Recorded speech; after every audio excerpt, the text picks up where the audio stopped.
Dans ce tutoriel, vous allez voir un aperçu des éléments clés du marketing digital.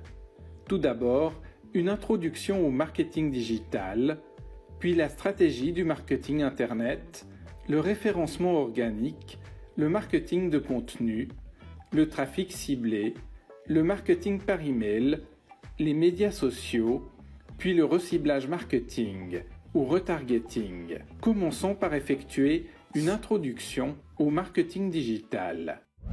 Qu'est-ce que le marketing digital et comment en tirer le maximum?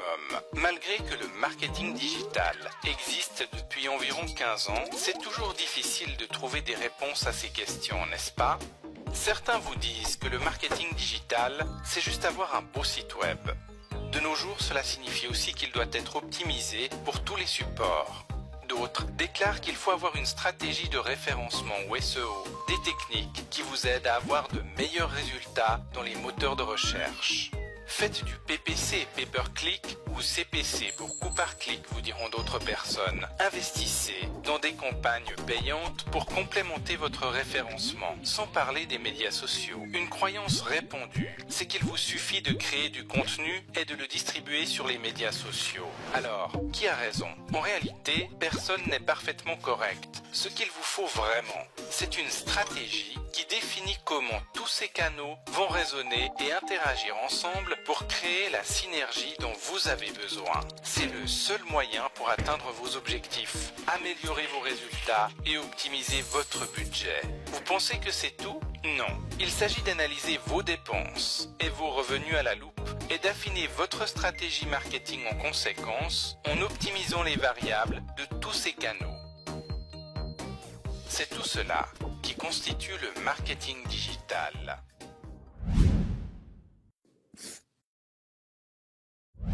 Peut-être que vous êtes en train de penser à créer un site web ou à rénover celui que vous avez actuellement. Ne pensez pas juste à un site internet, songez plutôt à une réelle stratégie de marketing internet. Cela prendra juste 3 minutes. Tout d'abord, votre site reste la plateforme centrale de vos activités sur internet. Tous les canaux et autres outils marketing amènent les visiteurs sur votre plateforme. Et le but principal de ce site, c'est de transformer vos visiteurs en clients. On parle de conversion. Un mauvais marketing consiste à n'investir que pour faire venir davantage de visiteurs sur le site. Pourtant, vous n'avez pas besoin de visiteurs supplémentaires si vous ne parvenez pas à les transformer en clients. Plus votre site est efficace, et mieux il convertit vos visiteurs. Peu importe si vous vendez des produits physiques, proposez des services ou faites de l'immobilier. De nombreuses personnes croient faire du marketing internet, mais elles ne pensent qu'à la partie technique.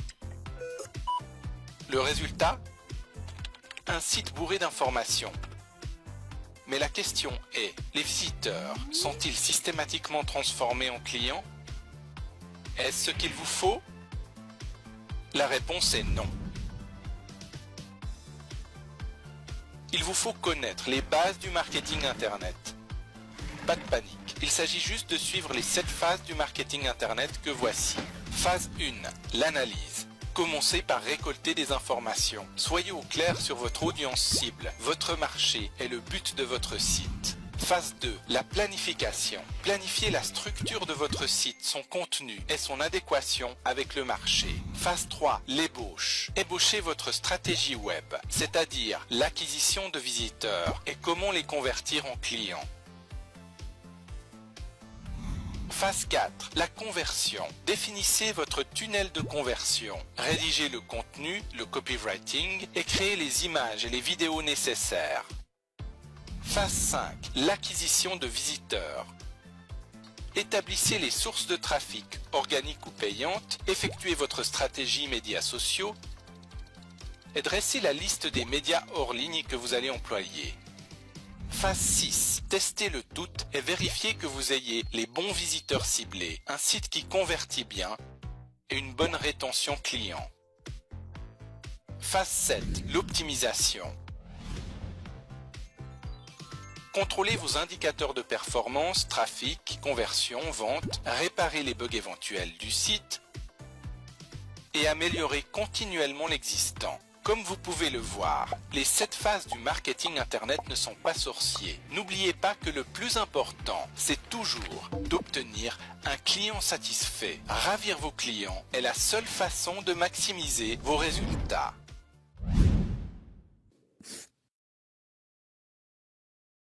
Mettons que vous lanciez un site web avec un super design, une navigation facile et de bons produits. Toutefois, au fil du temps, le trafic de votre site internet reste faible, loin de vos objectifs.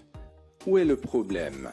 Le problème, c'est que chaque jour, des milliers d'autres sites sont lancés avec un contenu similaire. Après tout, lorsqu'un prospect effectue une recherche qui devrait le conduire sur votre site, le moteur de recherche va lui fournir de nombreuses alternatives. Et si vous n'êtes pas en tête des résultats, ce prospect ne vous remarquera pas. C'est là qu'intervient le référencement, qui a pour but de conduire votre site en tête des résultats des moteurs de recherche. Comment? Il s'agit de créer du contenu de qualité, adapté avec des mots-clés optimisés. S'ils sont par exemple mal dispersés dans le texte, votre SEO ne va pas fonctionner. Placez vos mots-clés stratégiquement dans les titres et aux bons endroits.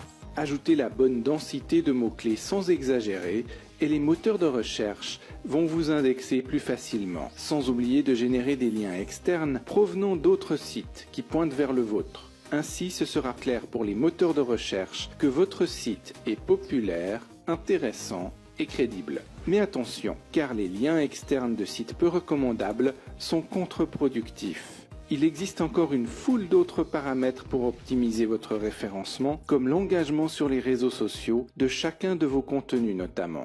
En maîtrisant chaque paramètre, votre site remontera en tête des résultats de recherche. Mais le facteur le plus important, cela reste de créer un contenu en or, que votre audience adore.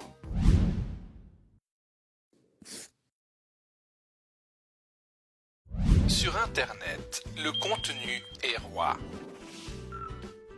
Mais avant de vous en dire plus sur le marketing de contenu, vous devez comprendre comment le marketing traditionnel fonctionne.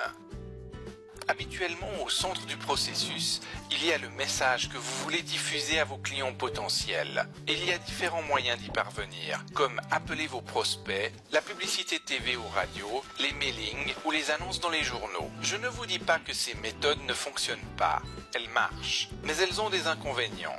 D'abord, il faut de gros budgets pour véhiculer vos messages aux gens, sans compter que ces gens ne font pas tous partie de votre cible.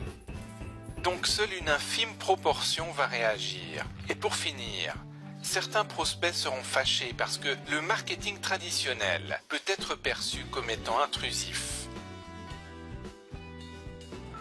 Le marketing de contenu est complètement différent. Au centre du processus, il y a, devinez, le contenu. Cela consiste à créer quelque chose d'intéressant, d'utile et de divertissant. Cela peut être un article, un billet de blog, une vidéo ou une infographie.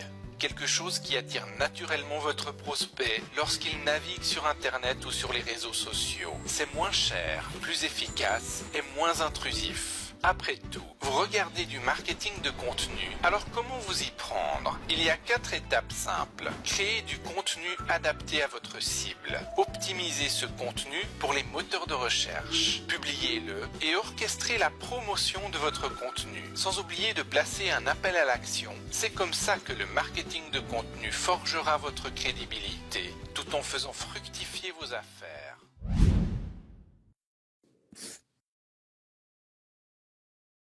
Lorsqu'ils observent leur trafic, la plupart des gens font une erreur fondamentale. Voici ce qu'ils considèrent: le nombre absolu de visiteurs, le nombre absolu de likes ou encore le nombre absolu de partages sur les réseaux sociaux. Mais ces indicateurs sont trompeurs. Voici pourquoi. Tous les visiteurs ne se valent pas. Lorsque vous avez une activité commerciale sur Internet, cela ne sert à rien d'avoir une foule de visiteurs sur votre site web. Comme le disait Gary Albert, si vous avez un stand de hamburgers, votre meilleur avantage, c'est d'avoir une foule de gens affamés qui adorent le fast-food. Vous n'avez pas besoin de ceux qui n'ont pas faim. Vous n'avez pas besoin de ceux qui cherchent de la haute gastronomie. Vous voulez ceux qui ont faim maintenant et qui feraient n'importe quoi pour ingurgiter vos hamburgers. Sur Internet, c'est pareil. Rien ne sert de calculer le nombre absolu de visiteurs, de likes ou de partages, car ces chiffres ne disent rien sur la qualité de votre audience. Voici comment faire la part des choses. Mon conseil, c'est de mesurer votre trafic comme si les visiteurs cherchaient une destination. Si vous êtes à Bordeaux, les gens qui vont à Paris ne vous intéressent pas, même s'il y a plus de trafic qui se rend en Île-de-France. C'est tentant de cibler ces gens-là, mais ils veulent aller à Paris, pas à Bordeaux. Alors, oubliez-les. Vous voudrez donc avoir du trafic qui sait où il veut aller, c'est-à-dire des visiteurs qui recherchent vos produits. Idéalement, ce visiteur-là vous connaît déjà, et mieux encore, il a confiance en vous. Il y a donc 3 catégories de trafic à considérer. Première catégorie de visiteurs. Ces visiteurs qui cherchent une solution similaire à ce que vous offrez et qui vous connaissent. Le feu de signalisation est vert. Ce trafic est chaud bouillant. Il est prêt à être converti en vente. Vous pourrez envoyer ce trafic directement sur des propositions commerciales spéciales comme des promotions avec d'excellents résultats à la clé. Seconde catégorie de visiteurs. Des visiteurs qui cherchent simplement une solution ou des produits similaires aux vôtres, mais qui ne vous connaissent pas encore. Le feu de signalisation sera orange pour les laisser passer. C'est du trafic chaud. Il s'agira de conduire ce visiteur sur des contenus qui l'éduquent sur vos produits ou vos services. L'erreur à ne pas commettre, c'est d'amener ce trafic immédiatement sur des propositions commerciales. Pourquoi ? Parce que ces gens-là ne vous font pas encore confiance. Il faut les apprivoiser. Vous n'iriez pas faire une demande de mariage à froid à des inconnus, même si vous savez qu'ils cherchent un partenaire, n'est-ce pas ? Vous commenceriez par une phase de séduction. C'est pareil avec ce trafic chaud. Vous devrez l'apprivoiser, le séduire et l'instruire sur la qualité de vos produits avant de lui faire une proposition commerciale. Car tout engagement, commercial ou privé, nécessite de la confiance. Troisième catégorie de trafic. Enfin, cette troisième catégorie, c'est le reste du trafic. Ce visiteur ne cherche pas nécessairement une solution. Souvent, il ignore même qu'il a un problème. Ces gens ne cherchent pas vos produits ou vos services. Le feu est rouge. Ce trafic majoritaire est à exclure. Il ne convertira pas. Encore une fois, c'est tentant de vouloir aller le courtiser, aussi tentant qu'inutile. En définitive, oubliez les indicateurs de visiteurs absolus. Cherchez des visiteurs qui veulent votre solution et apprivoisez-les. Ce sera votre meilleur moyen de faire un carton.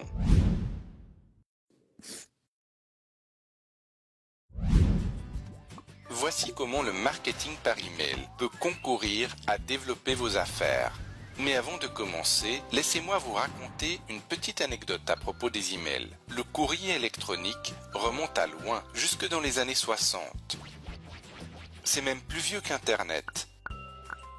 Alors oui, cela existe depuis très longtemps.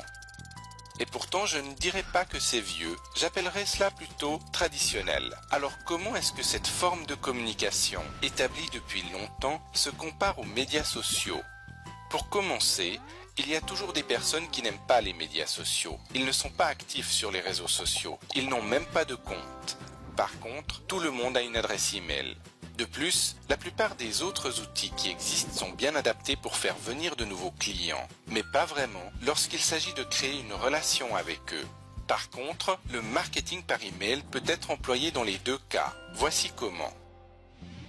Imaginez qu'un cadeau, une remise ou les frais de port soient offerts à tout prospect qui vous procure son adresse email. Vous pouvez lui faire parvenir un courriel directement avec ce que vous lui avez promis. Et boum, vous voilà avec un nouveau client. Mais le marketing par email est particulièrement efficace pour maintenir la relation avec ce client. Vous avez son adresse email et vous pouvez le contacter quand vous voulez. Lui faire parvenir vos nouveaux produits, les promos de la semaine, d'autres informations ou des offres ciblées.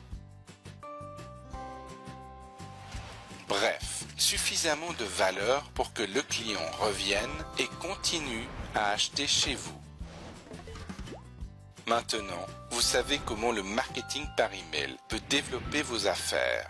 Mais ce n'est pas tout. Il vous faut donc développer votre liste d'emails, créer un calendrier d'envoi, générer de l'attention sur vos emails et automatiser tout le processus d'emailing. Tout ceci sans spammer vos clients afin de bénéficier au maximum du marketing par email.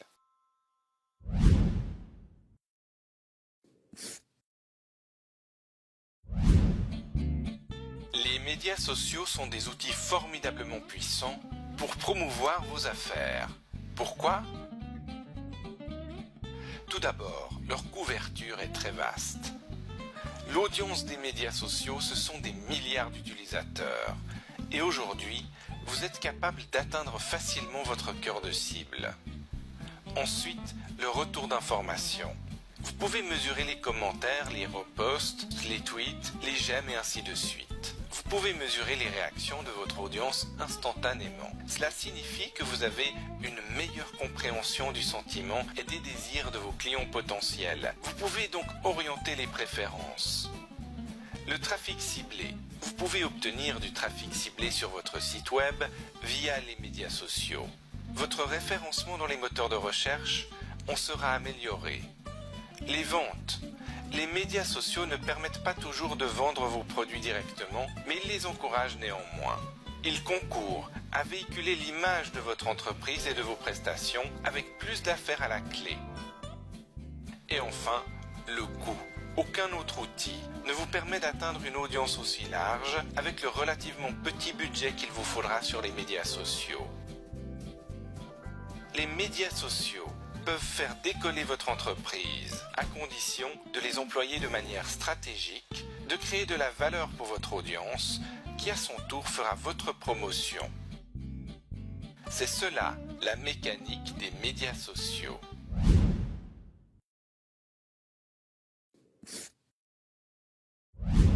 Le reciblage ou retargeting, aussi appelé remarketing. Comment ça marche ? Voyons. Imaginez un prospect qui visite votre site e-commerce. Malheureusement, la grande majorité des prospects vont quitter votre site sans acheter. Les raisons peuvent être: c'est leur première visite, ils doutent encore de votre crédibilité, ils sont distraits et ne finissent pas leur achat. Ils ne trouvent pas ce qu'ils cherchent. Ils ajournent l'achat et oublient votre site. C'est là que le reciblage intervient, grâce à des cookies. Non, pas ces cookies-là, mais ceux-ci. À chaque fois qu'un prospect visite l'une de vos pages, ce petit code est enregistré dans leur ordinateur, tablette ou téléphone. Plus tard, les plateformes d'annonces publicitaires peuvent reprendre cette information, même si le prospect visite un site différent, effectue une recherche, lit un blog, interagit sur les médias sociaux ou regarde des vidéos. Peu importe ce que font vos prospects le jour suivant, vous pouvez les atteindre avec une annonce ciblée, comme « Hey, toujours intéressé par ce téléphone ?» ou « Vous vouliez acheter le parapluie bleu, que pensez-vous du jaune ?» Le but est de leur rappeler votre site e-commerce et de les ramener afin qu'ils terminent leur achat. Vous saisissez le potentiel ? Ces campagnes sont efficaces parce que le ciblage est précis, l'offre calibrée et vous pouvez suggérer d'autres produits. Vous faites croître votre affaire mécaniquement. C'est simple, vous annoncez, vous configurez le cookie, vous planifiez et vous budgétisez. Tout cela autour d'une stratégie de reciblage remarketing axée sur le prospect ciblé, le produit qu'il recherche, les plateformes adéquates et votre site e-commerce. C'est cela qui constitue votre reciblage ou retargeting.